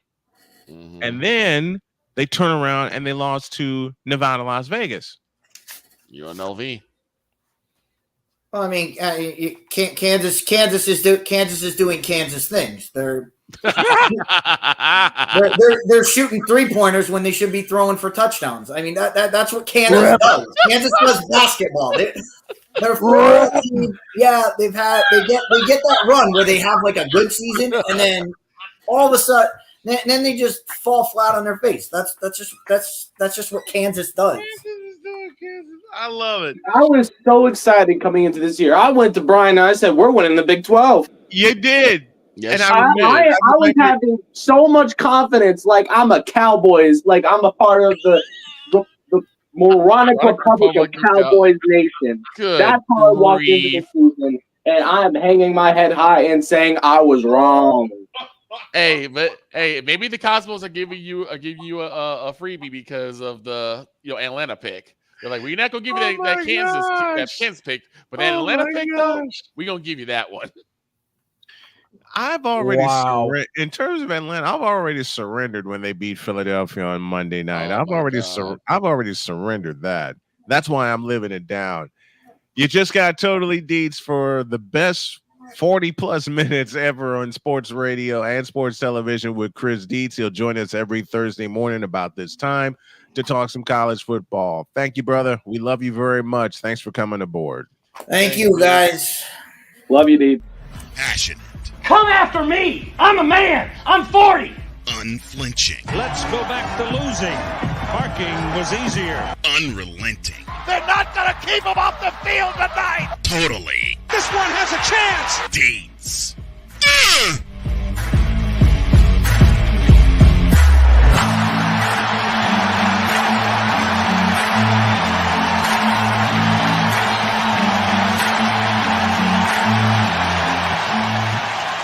That's not just a murmur, that's a full-blown fibrillation. They're shooting 3-pointers when they should be throwing touchdowns. The line of the week. Yeah. The line of the week. That's going to have to get clipped. That is going to Oh, yeah. Lance Leipold, I loved you last year, but this is supposed to be Devin Neals and Jaden Daniels draft year. But that's a drop right there. Kansas is doing. We just got 2 new drops. Kansas is doing Kansas things, and they're shooting 3-pointers when they should be throwing for touchdowns. Good Lord. I feel like the basketball team's going to use that as ammo to win the Natty this year. Yeah, probably. Yeah. If they get there. Of course, when it comes to basketball, I'm going to have full confidence in my Jayhawks. Man, I don't know. I don't. Years, so. Man, I don't know where we take it from here after that one. We'll figure it out in 2.5 minutes.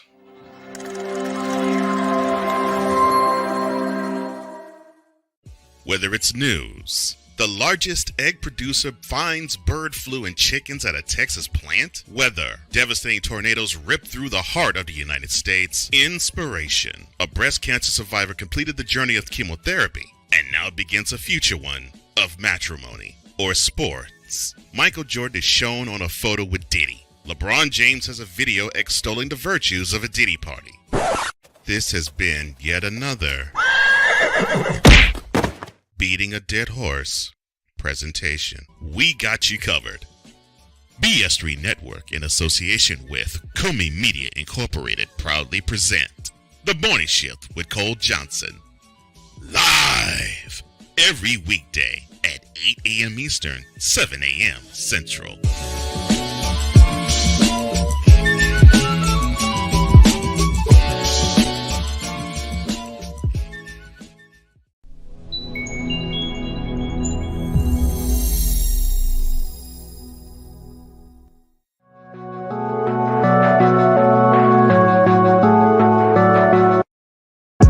Do a TED Talk, but I don't have anything to talk about yet. I'm getting there. Life is for the living. We're not here that long. You can learn anything you want to learn without any money spent. What do I really enjoy? What do I really want out of life? I am your host, WIZE. Are you in a life-holding pattern? Well, this is for you. Welcome to the Stuck in My Mind podcast. Live every Monday, Tuesday, and Wednesday at 4 p.m. Central.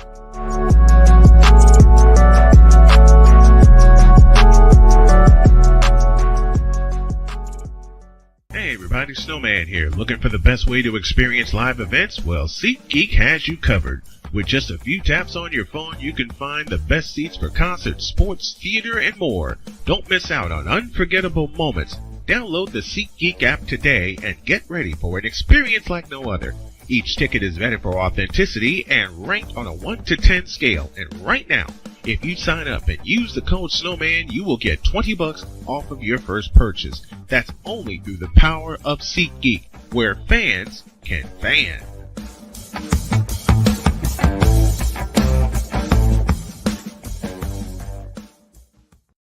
Mister, how do you operate this Twitter thing or this Instagram thing or whatever the heck? You're supposed to know all this stuff. Anyway, welcome back to the show.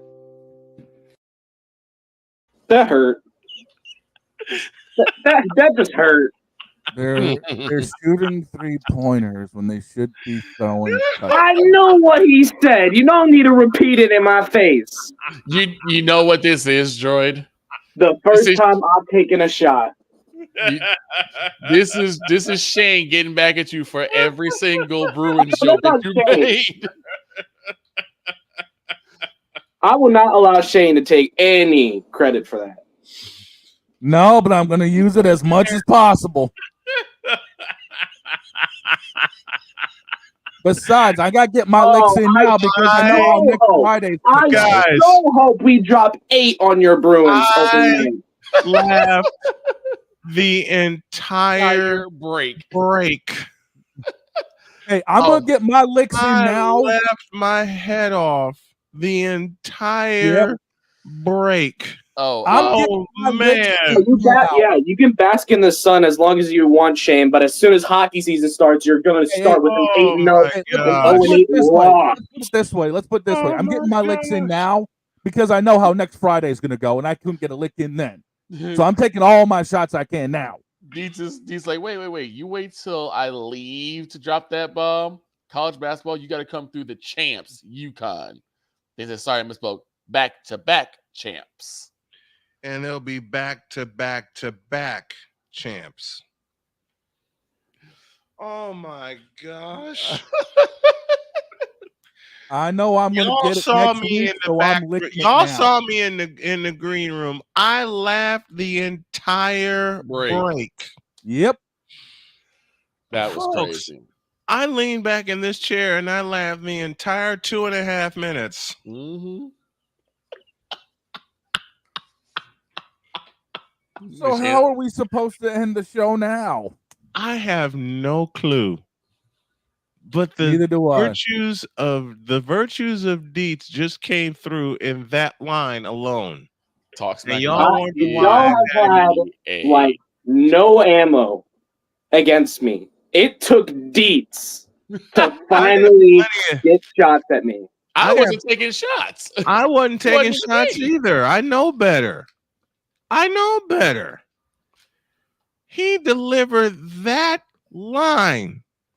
And the thing is, I find it funny. Dietz is the first one to successfully take a shot at me. And that's up there with me with that. For me, that's up there with what Bobby Knight said about the critics burying him upside down. Mm-hmm. And here's the thing, Jordan. You asked the question. You sure did. I did too. I really did. I was genuinely curious. How do the Jayhawks go from one of the best teams in the Big 12 to one of the worst teams in the Big 12 in the span of less than a year? You opened it up, and here comes the howitzer. You open it up, and you know it was a very legitimate question. Yeah, it was that Droid asked. It was. It was really curious. How does Lance Leipold collapse like this? How do you let yourself collapse like this? They lost to Nevada, Las Vegas at the last second, and they lost to Illinois. And Illinois had to hold on for dear life. It's the same. It's a very legitimate question. It's the same question I asked when it came to Colorado. It's basically the same question. Mm-hmm. About how in the world does Colorado go from being a scoring machine, which I saw them scoring like 63 points, to now being a team that is so disorganized and undisciplined that they lose to Nebraska. And Dietz just delivered the line of the year. Mm-hmm. I'm cutting the daylights out of that. I have to now. You're going to just spam that anytime I bring up my Jayhawks. No, not anytime you bring up your Jayhawks. I'm only going to cut it this once. And I'll make a short out of it. But doggone it. Yep. Folks, if you could see us behind the scenes, when we went to break, I leaned back in this chair and I laughed the entire time. It takes it doesn't take much to make me laugh, but it takes a lot to make me have a belly laugh. Right. It gave me a belly laugh. Just watch Mo pick football. You'll start laughing again. No, you know what really makes me laugh? What's that? My bride. Yes. There we go. When she comes up with some great words, I've always told her, and I've told her this for 6 years, you have an exquisite way with words. And she goes, how, when you're the wordsmith? I said, because you come up with words that have absolutely no use, and then you make use out of them. Yeah, sure. For example, and I will use one of the words she came up with this past weekend. Since we're talking college football, I will use it toward the Northwestern Washington game. Mm-hmm. And she was talking about something totally different. I think she was talking about a barn she wanted to buy when we get to our new property. Mm-hmm. And I said, how big is it? And she looks at me and she goes, It's humongous. Yeah. I fell out laughing.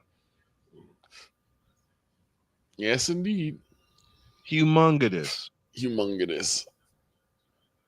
We have our word of the I told her I'm going to use that word some point throughout the week.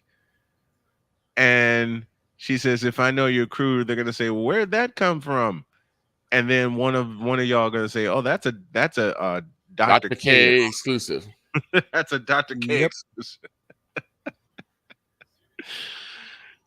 Y'all realize we're just coming down the stretch after Dietz just slammed the door. Yes. Yeah.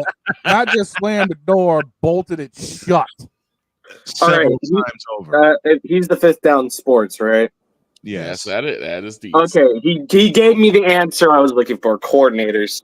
Yeah. But that line though, Kansas, not just Kansas doing Kansas things. He said they're shooting 3-pointers when they should be throwing touchdowns. I heard what he said. Damn it! Now you know how you're being on here. Shut up, beat us. But now to read his real answer, he says in both Colorado and KU, new coordinators. The team has to buy into the concept, and they have it on both sides of the ball. Yes. So there's the real answer. That's the true answer. So I found footage of the locker room for the Jayhawks after their loss to UNLV. Oh no! Oh and boy! Dave Lance Leipold was screaming is an understatement. If that's the case, then my ears are gonna hurt. He said something along the lines of, if you want to play pro, you cannot play like this. Did he insert a couple of extra words? Expletives? Yeah, a couple of extra words that I'm not gonna say so we can stay on the radio. Good idea. Yeah. Although I've been in a few coaches' locker rooms over 30 years. Oh, so haven't I. It's about to the equivalent of when I was an assistant coach for a hockey team. Say no more. When I turned 19, I was an assistant coach for a team, and the head coach was so angry, he wanted me to lecture them. You know your coach is angry when he's sending the A coach to yell at you. Because he doesn't even want to see them right now. He doesn't even want to look at them right now. He's so disgusted with the play. So he's like, yo, assistant coach, this is your time. You go do it. He comes to me, he's like, Shane, listen, I love you dearly. I know you don't like yelling too much, but I need you to do this for me. I've been in a locker, and this one's for Victor. I've been by a team huddle with Corey Irvin. Oh, okay. I gotta ask, were they up or down? Down. How much? A dozen. Oh yeah. you want to crawl into the hole because she got some barbs for you. They were down. Man. They were down a dozen. And you know the crazy part? What? They came back and won by 20. I'm sure they did. But to continue my story, I wasn't of course the only A coach. There was me and we had our female A coach. I walked into that locker room and completely sold it by the first thing I did, kick over the trash can in the locker room. That's how you get started. Trash all over the floor. And I said, you look at that? You see what that is? That's you right now. That is you right now. We're down by 7. Oh no. And then of course I chewed out the goalie because our defense was trying so hard. Like the only good aspect of our game at that time was our defense. Our defense was lights out. Our goalie was just Swiss cheese. And I told the goalie, if you're gonna keep playing like that, take off your skates, hang them up, and get out of my locker room. You know, Given the fact that me and Skates don't get along as it is, I'd have obliged. I mean, after that, it was the first period we were down 0-7. Did you win the game? We somehow forced overtime and won. Wow. It took us 2 periods to tie it up at 7 apiece. Yeah, I believe it. I've been in locker rooms. Boy, I've been in locker rooms.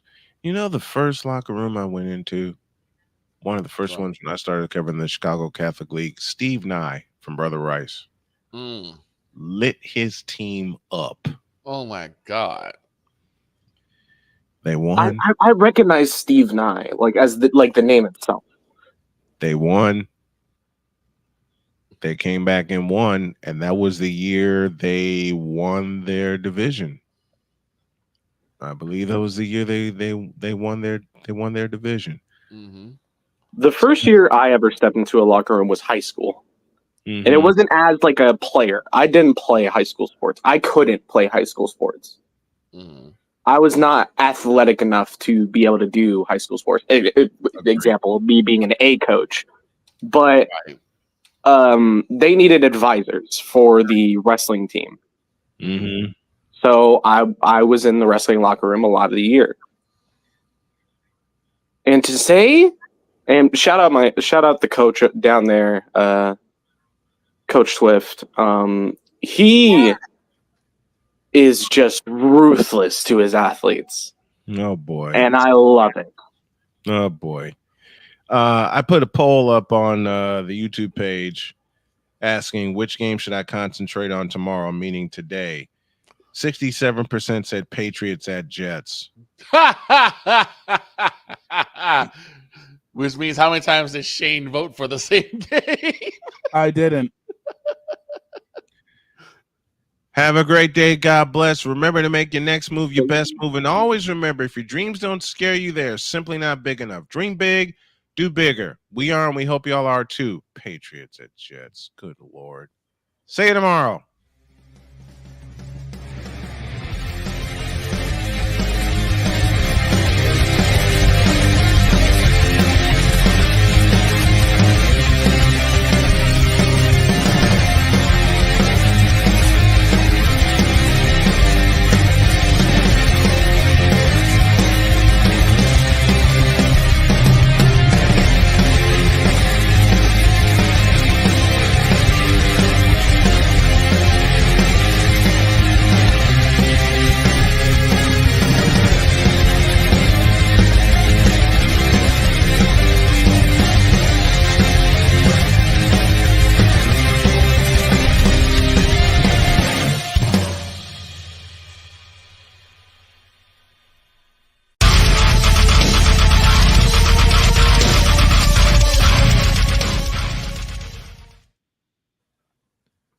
Sylvia, this one's for you. May you forever rest in paradise and peace. I'll miss you. Out.